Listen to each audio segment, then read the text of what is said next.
মহিলাকে খুনের অভিযোগে দুই ব্যক্তিকে যাবজ্জীবন কারাদণ্ড দিল রায়গঞ্জ জেলা আদালত। বুধবার সাজা ঘোষণা করেছেন জেলার দায়রা বিচারক পার্থপ্রতিম চক্রবর্তী। সরকারি আইনজীবী স্বরূপ বিশ্বাস জানিয়েছেন, 2019 সালে 8 জুন ইটাহার থানায় খুনের অভিযোগ দায়ের করেছিল বার্কি বেসরা। অভিযোগ ছিল তার বোন সাজুলি বেসরাকে খুন করা হয়েছে। তিনি বোনের স্বামী উৎপল মার্ডি এবং আরেকজন লক্ষণ মার্ডির বিরুদ্ধে অভিযোগ দায়ের করেছিলেন। ঘটনার সূত্রে জানা যায়, 2008 সালে সাজুলি এবং উৎপলের বিয়ে হয়। তারপর থেকে সাংসারিক অশান্তি চলছিল। 2019 সালে 4 জুন নিখোঁজ হয়ে গিয়েছিলেন সাজুলি। পরে তার পচাগলা দেহ উদ্ধার হয়। এই ঘটনায় দুই অভিযুক্তকে পুলিশ গ্রেপ্তার করে। প্রায় 4 বছর মামলা চলার পর যাবতীয় সাক্ষ্য প্রমাণের ভিত্তিতে তাদের যাবজ্জীবন কারাদণ্ড এবং 10,000 টাকা জরিমানা অনাদায়ে আরো 6 মাসের কারাদণ্ডের নির্দেশ দেওয়া হয়েছে বলে জানিয়েছেন সরকারি আইনজীবী স্বরূপ বিশ্বাস। ডিস্ট্রিক্ট অ্যান্ড সেশন জাজ উত্তর দিনাজপুর শ্রী পার্থপ্রতিম চক্রবর্তী মহাশয়ের ইজলাসে আজকে একটি খুনের মামলায় উৎপল মার্ডি এবং আসামি লক্ষণ মার্ডি এই দুজনকে আজকে সাজা প্রদান করলেন নারায়ণ কোর্ট।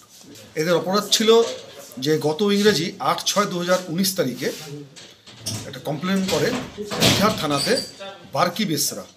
তিনি তার অভিযোগে বলেন যে তার বোন সাজলি বেসরার সাথে তার স্বামী বিয়ের পর থেকে অত্যাচার করত উৎপল মার্ডি, এবং তাদের অত্যাচারের পরিপ্রেক্ষিতে বিভিন্ন সময় বিভিন্ন রকমভাবে তারা জানিয়েছে বিভিন্ন জায়গাতে অত্যাচার কমেনি, এবং তাদের একটি ছেলে একটি মেয়েও হয়েছিল বিবাহ সময়কালীন। পরবর্তীকালে গত ইংরেজি 4/6/2019 তারিখে ঝুকেল মার্ডির বাড়ির পাশ থেকে পচা দুর্গন্ধ বেরোতে থাকে এবং সাজলি বেসরাকে খুঁজে পাওয়া যাচ্ছিল না। পরবর্তীকালে বডিটা যখন রিকভারি হয় তখন বার্কি বেসরা তিনি ইটাহার থানাতে একটি অভিযোগ দায়ের করেন, যার Itahar PS case number 157/2019, dated 8/6/2019, এবং সেই কমপ্লেনের বেসিসে এই মার্ডার কেসটা স্টার্ট হয়। এই কেসে উইদিন পিরিয়ড দারোগাবাবু মনা সরেন, সাব ইন্সপেক্টর অফ পুলিশ, উনি উইদিন পিরিয়ড চার্জশিট সাবমিট করেন, এবং এই কেসের সকল উইটনেসদেরকে এক্সামিন করবার পর আজকে তাদের সাজা ঘোষণা হলো 302 ধারাতে। কার কার বিরুদ্ধে সাজা হলো? সাজা ঘোষণা হলো উৎপল মার্ডি, দুজন আসামি, এবং লক্ষণ মার্ডি, দুজনের বিরুদ্ধে। ওই যে মারপিট করে মারা দিছে। কে মারছিল? আমার বোন জামাই উৎপল মার্ডি।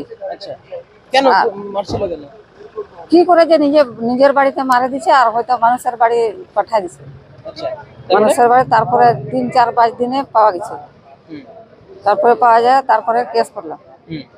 তারপরে কেস করে এই ফয়সালা হলো। আচ্ছা, কি হলো?